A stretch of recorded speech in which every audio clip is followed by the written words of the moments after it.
Hello, ladies and gentlemen, my name is Mings, and today I'm going to be revealing the winners of the map making contest that I started at the beginning of this month. In case you didn't catch it, I made a video where I asked you guys to create maps for me over on Advanced Wars by Web and send them to me. And the 10 most successful maps would be used in my upcoming Egg Cup Advanced Wars tournament. We're kicking off Season 2 in a little bit. Now, before I get to showing you guys the maps that were submitted, I'm just going to briefly explain to you how I selected the winners. So I got around 300 to 400 maps submitted to me in total, and I would pass on most of these over to a map committee consisting of some very good players on Advanced Wars by Web. And they went through all the maps and thumbed them up if they liked them and thumbed them down if they didn't like them. And if a map got more thumbs up than thumbs down, it would continue on into the main map pool. Out of the 300 plus maps that were submitted, only about 35 of them were actually accepted by the map committee. Yeah, they were very stingy, so if your map didn't make it in here, do not despair. There were some pretty strict requirements and pretty high quality demands for the maps as a whole. Now, once we had selected the 35 maps that the map committee were happy with, I allowed them to vote on each map. They were allowed to give it anywhere between 1 and 5 points. And then I simply tallied the points together, and that's how I selected the top 10 maps. Now, before I show you the top 10 maps, I'm going to show you every single map that were accepted by the map making committee. I'm not going to be talking about them, I'm just going to be showing them off on screen and give a shout out to their creators. So let's get started. Street Struggle by Doomed Bacon 100. Marsh Harrier by Harmonica Bird. Autumn Red by Swiftcarp. Anchorophobia by Shaw Fujikawa. Combustion by Count Oriok. Fire Rift by Ali San. Poaching Rivers Kraka by Scourge. Twin Peninsulas by Harmonica Dog. Electric Investigator by AVBV 1259-6. A Cassowary Has Impaled You by Irob 94M. Wild Math Tricks by The Nightlights. Chainsaw Safety Feature by Bum. River of Regrets by Blade 2. Shallow Waters by RNG Stratus. Missile Sama Something Something by Moria. Stomping Grounds by Killer Chair. Sylph Song by Operation Mechstorm. Idlewild by Harmonica Dog. Shinigami Wineyard by Cookie Lamb 3. Knights of the Wise Taidakar by Blade 2. Golden Probe Redux by Irobo. And Panama by Bum. Alright, so those were all the honorable mentions, the maps that were accepted by the map team but didn't get enough points to qualify for the top 10. So without further ado, let us show the map that won 10th place for this map making contest. And that is The Legend is Born by Supermash. This is a pretty wild map with a lot of terrain. You got these HQs protected by black boats, and you also have bases that are pretty close to the opposing player's HQ, which means that we're probably going to see some HQ rushing in this map. You also have these harbors, which allows you to build a battleship to guard that HQ, which I very much like. The only thing I'm not a huge fan of on this map are these trolley missile silos that cannot be accessed. I just don't like it when maps do this, I just don't see the point. It only serves to confuse newer players, and I don't really think it adds anything to the map as a whole. I do still enjoy the layout of this map quite a bit. It's definitely going to be a right versus left side battle, but I foresee there being a lot of cool plays taking place in the middle here, especially with how open the terrain is, but you also have these pipes and the mountains that might allow for some funny plays. Overall, I think that this is a pretty solid map, and I think it's definitely worthy of 10th place. Alright, moving on, it's time to present the map that won 9th place, and that is Ankle Cramps by Killer Chair. This is an extremely small map, and one that I think will have a lot of action from the start. It looks very simple, but it seems pretty fun to play on. It personally wasn't one of my favorite maps, but the map committee really seemed to like it. There are some airports which will allow battlecopters to be pretty useful, and considering there's a little bit of water here, there will be some safe zones for them to dart in and out of. I personally would have liked to see the player start with a black boat, but aside from that, I think it's a pretty solid map. And then we come to the map that won 8th place in this tournament, and that is Make Love Not Robots by Cookie Lamb 3. This is a pretty wild map as both players begin with 2 black boats, but their mobility isn't all that great.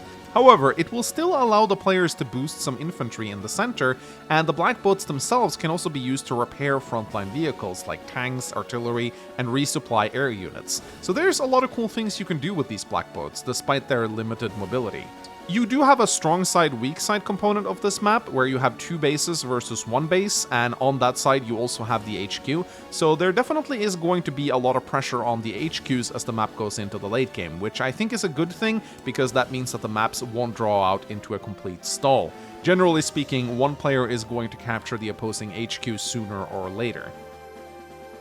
And then we come to the map that won 7th place, and that is Dwarven Penitentiary by Raider Elcaro Man.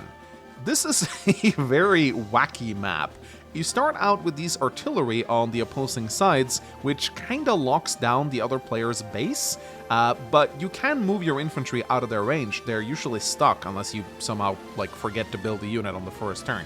What this does is it forces out an early game mech, which means you'll see a little bit more mechs, which is not a unit we see a lot, so that's kind of cool. And it does make you think a little bit about where you move your first infantry. You also have these pipe seams in the back, which you can bust open to get access to 2 more properties, so you definitely want to build some artillery. So, in short, this is a standard map that forces mechs and artillery early on, which definitely changes up the dynamic a little bit, taking it away from just being a tank spam fests. The terrain in the center is very weird. You got a lot of shoals, you got some broken roads, and some cities. I will say that aesthetically, I don't think this map looks very pretty. It looks very chaotic, but it is fun to play on. In fact, I have played a practice match on this map, as Raider Elcaro Man is one of my friends, so I helped him test it. But I will say, I think a little bit more effort could have been put into making the map look a little bit more presentable. But again, this map is designed to be interesting to play, not necessarily pretty to look at. Up next, we come to the map that won 6th place in the contests, and that is Run the Pipe by Bum. Now, this was one of my favorite maps in the whole competition. I was very happy to see that it made it into the top 10, because this map actually utilizes a few things that I personally haven't seen a lot of before.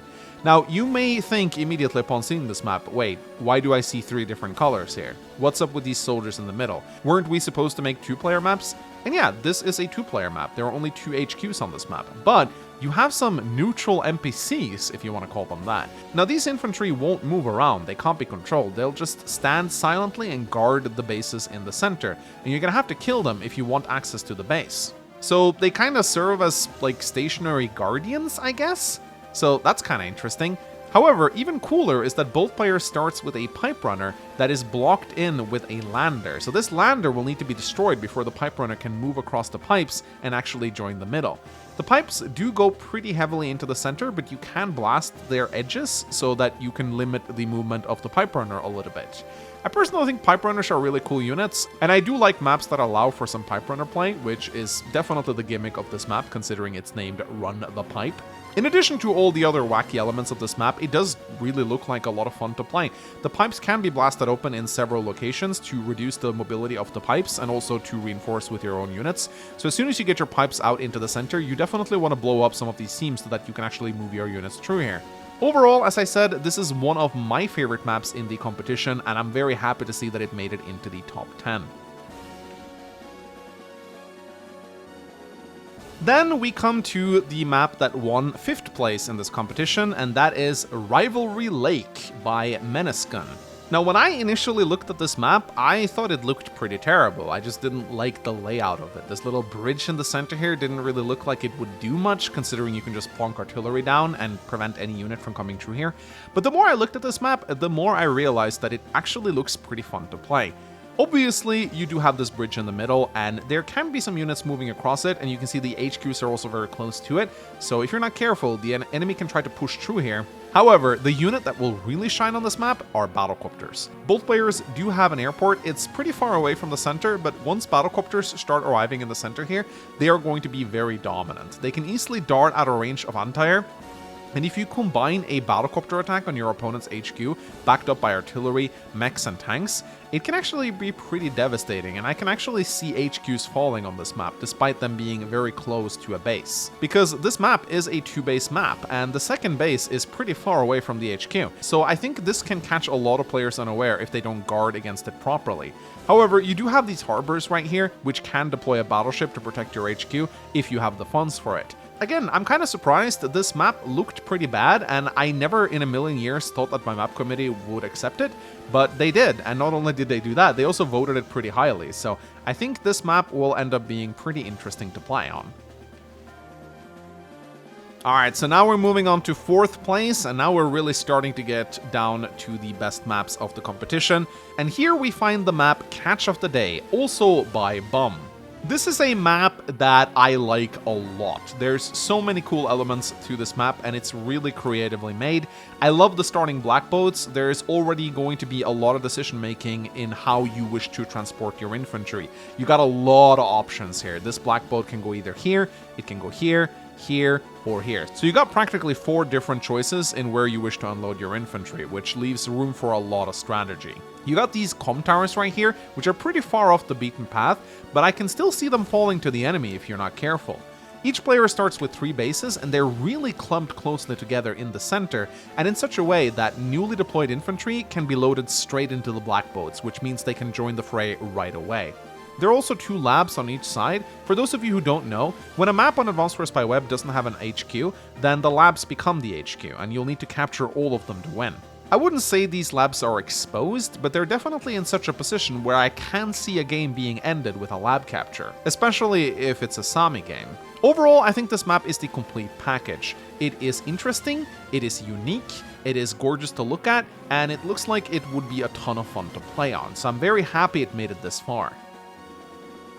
So now we're moving into the top 3, and at 3rd place we have And Just What Are We Doing Here by Pinwheel 40p. This map is absolutely crazy. I really like it. The first thing I think is incredibly unique is that we got these dual airports on both sides, meaning that if you want to, you have the capacity to spam a lot of battlecopters. And yet, the map isn't built in such a way where battlecopters look amazing. It's not super closed off, and there's not a lot of water. Most of the water are shoals, which you can walk over. So it's not like those battlecopters have free reign to completely ignore the anti-air. But it still looks like there's going to be a lot of fun plays to be made with air units on this map. There are 2 comm towers for each side here. 2 of the comm towers are pretty far out of the way. I don't really think these are going to get captured, but they are a little bit off the beaten path, so you do have to go for them at some point. However, you also have these 2 comm towers right in the center, so they are going to be fought over pretty intensely. And if you're not careful and you lose the middle, you might lose that comm tower too, which is really bad. You also have these forward bases, which are blocked off by mountains, so that your units can't get spawn camped. And I also think that this map has some potential for mech play. You can build mechs on these bases and move them into the mountains, where they will sit really comfortably. So overall, it's a wacky map, a really chaotic map, a map that will feature lots of battlecopters, and I think it's going to be fun as hell to play on. Alright, now we're moving into 2nd place. So the map that won the number 2 spot on this list is Karn's Silex by Standard Sloth. This map is absolutely wild. Black boats, check. Missiles guarding the enemy airports, check. Pipes in the middle, check. Lots of wacky roads and properties, check. Yeah, this map is absolutely wild, and I really like it a lot. You start with the airport already under your control, but you have to clear out the enemy missiles before you can actually get to it. So you won't see battlecopters right away, you'll have to destroy the missiles first. And the missiles also sit atop some comm towers. I really like the positioning of the black boats. You can use them to instantly ferry your infantry to the front lines, which is going to make for a very dynamic and fun map.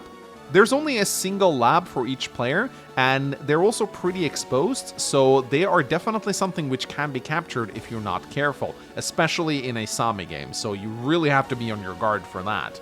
I also like these little islands in the corner here with some properties on them. You can send some transport copters to try and take them from your opponent if you want, and I hope this will end up happening when players actually play on this map. But yeah, absolutely wacky map, lots of terrain, lots of roads, just a little bit of everything really.